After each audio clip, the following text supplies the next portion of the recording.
నేను రైటర్గా ట్రై చేస్తున్నా. నువ్వేంటి ఎక్కడా? మా అక్క. మా పిన్ని వాళ్ళ పాప. ఓహో, సిన్లా తగిలావు కదే. ఇంతకీ మీ పేరేంటండి? నీకెందుకురా? అంటే ఒకే కాలనీలో ఉంటాం కదా అందుకని. నా పేరు Kavya. Shaurik. Nice to meet you.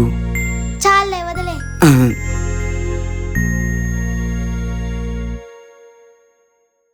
ఎవరమ్మా ఈ అబ్బాయి? అదే అమ్మా, ఎదురింట్లో ఉంటాడని ఆంటీ చెప్పారు కదా, డిగ్రీ ఫెయిల్. నువ్వు అంతలా చెప్పాలేంటే? నీకు దగ్గరుండి బానే చెప్తాది బాబు. సరేనండి. నువ్వు ఎప్పుడు నచ్చితే అప్పుడు రావచ్చు. నువ్వు కూడా నా కొడుకు లాంటి వాడివే. ఆ, ఓ ప్రేమతో అలా అంటున్నారు. సరేనండి, నేను వెళ్తాను. సరే బాబు, అన్నీ వెళ్తున్నాడు కదే, బయటి వరకు వెళ్ళు. అన్నయ్య ఛే!